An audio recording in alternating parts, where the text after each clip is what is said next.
탁상행정 쓰나미, 나라는 온통 빚더미. 아주 섬뜩한 제목이죠. 그런데 그 섬뜩한 제목이 제가 과장하거나 포장해서 쓴 제목이 아니에요. 진짜예요. 여러분 이거 한번 보세요. 현실이라니까요. 올해 예산 말입니다. 세수 목표액이 367조 3천억 원이었습니다. 그런데 돈이 안 거쳐요. 돈이 안 거치니까 국세 수입을 재추계했습니다. 그랬더니 337조 7천억 원을 거둘 수 있다. 이렇게 재추계가 됐습니다. 그러면 당초 추계 대비 세입 예산이 29조 6천억 원이 줄었어요.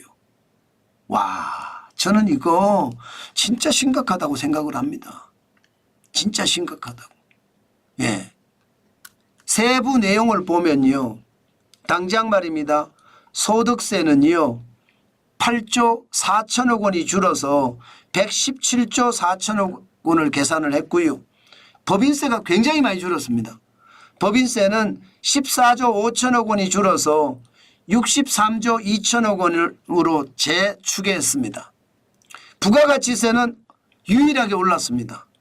예, 2조 3천억 원이 올라서 83조 7천억 원으로 추계가 됐고요. 교통에너지 환경세는 4조 1천억 원이 줄어서 11조 2천억 원으로 추계했습니다. 마지막으로 기타 부분에서는요. 4조 9천억 원이 줄었습니다. 그래서 62조 2천억 원으로 추계가 된 겁니다.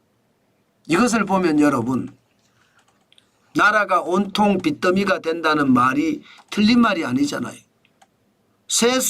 세금을 예산만큼 거둬도 말입니다. 이게 나라 살림이 적자거든요. 그런데 예산보다 적어도 29조 6천억 원을 덜 걷게 되면 무슨 일이 벌어질까요? 나라 재정은 박살난다 그렇게 이야기할 수 있나요? 당연히 박살난다 저는 생각을 합니다. 그만큼 말입니다. 나라 살림이 엉망이 됐다는 뜻이에요. 저는 이건 말입니다. 기획재정부 그 천재들 기획재정부의 직원들 다 천재들이에요. 그 천재들 저는 결국 천재의 함정에 빠졌다고 생각합니다. 무슨 얘기냐고요? 책상에 앉아서 펜대만 굴리니까 현장을 몰라요. 현장을 모르니까 소득세가 어떻게 되는지 법인세가 어떻게 되는지 부가가치세가 어떻게 되는지 교통환경 에너지세가 어떻게 되는지 모르는 거예요. 모르고 추계를 하니까 지금 문제가 생긴 겁니다. 작년에도 이런 문제가 생겨서 난리가 났었잖아요. 올해도 똑같아요. 실질적으로 말입니다. 여러분 기획재정부는요. 경기 진단도 진짜 우습게 하고 있거든요. 지금 2024년 9월의 경기 진단을 보면 완만한 내수회복 조짐이에요. 내수회복 조짐이 지금 2024년 1월부터 경기회복 조짐 점차 확대 이렇게 이야기했거든요. 아니 경기회복 조짐이 좋은데 여러분 세수가 이렇게 안 거칠 수 있을까요? 현장을 안 나가보니까 문제가 생기는 겁니다. 이 천재들이 좀 게으르잖아요. 게다가 발도 느립니다.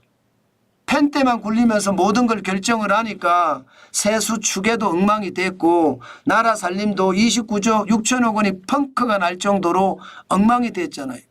사실 그동안 말입니다. 한국개발연구원에서 경기 진단을 할 때는 내수회복 지연이라고 계속 이야기했습니다. 경기 개선세가 제약이 되고 있다고 계속 이야기했고요. 그나마 말입니다. 6월까지 경기 다소 개선이라는 표현을 썼다가 7월에 경기 개선세 다소 미약으로 바꾸면서 9월에는 최악으로 지금 경기 진단을 하고 있거든요. 그런데 이 경기 진단이 제대로 이루어지지 않았다는 뜻이에요. 그러니까 정부가 세수 추계를 한 것은 잘못된 거죠. 결국 탁상행정의 쓰나미가 저는 덮쳤다 이렇게 생각합니다. 이렇게 되면 여러분 안 그래도 재정적자가 장난이 아닙니다. 지금 보시는 것처럼 2024년 1월에서 7월까지 관리재정 수지입니다. 관리재정 수지는요 통합재정수지에 사회보장성 기금 수지를 뺀 거예요. 쉽게 말하면 순수한 나라 살림 지표라는 뜻이에요. 지금 7월까지 벌써 83조 2천억 원의 적자거든요. 올해 예상하는 적자는 91조 6천억 원의 적자입니다. 이거 만약에 여기다가 30조를 더 플러스 시킨다고 생각을 해보세요. 그러면 역대 최대 적자가 될 수도 있습니다. 역대 최대. 아니 실제로 세수 재추가 결과가 29조 6천억 원이 빵꾸가 났잖아요. 그러면 원래 당초 올해 91조 6천억 원이 적자가 난다고 했습니다. 여기다가 30조를 플러스 시키면 어떤 일이 벌어질까요? 그러면 이게 나라 살림 망친 것이 기획재정부다 이런 말이 나올 수밖에 없습니다. 실질적으로 이렇게 되면요. 나라 부채는 엄청나게 늘 겁니다. 돈을 뿌려서 넣는 것이 아니라 세수 추계를 잘못해서 쉽게 말하면 살림살이를 잘못 살아서 지금 최악의 순간을 맞는다는 뜻이거든요. 중앙정부 기준으로 2024년 7월 기준으로 하면 1159조 3천억 원이 국가 채무입니다. 아마 연말까지 가면 이거 1200조를 넘긴다는 이야기도 나오거든요. 결국은 탁상 행정이 나라 살림을 완전히 망쳤다. 저는 그렇게 생각합니다. 그만큼 말입니다. 세수 추계를 잘못했고요. 그 추계한 잘못한 만큼을 어디선가 빌려와야 되거든요. 어디선가 빌려오면 거기에 대한 예산은요. 거기에 대한 이자는요. 그렇게 되면 나라 살림이 더 어려워지는 거 저는 당연하다고 봅니다. 이게 작년에도 세수 펑크가 장난이 아니었는데 올해도 세수 펑크가 진짜 역대급이라고 이야기하니 안타깝기 그지없습니다. 작년에는 56조 4천억 원이 결손 났거든요. 올해는 29조 6천억 원이 결손 났고요. 저는 정부가 정신을 못 차리는 것 같아요. 능력 없는 사람들이 경제사령탑을 맡으니까 문제가 되는 겁니다. 제가 봐서는 능력 없는 사람들이에요. 능력 있는 사람들 같으면 우리 경제가 이렇게까지 내수가 무너지게 놔두지 않습니다.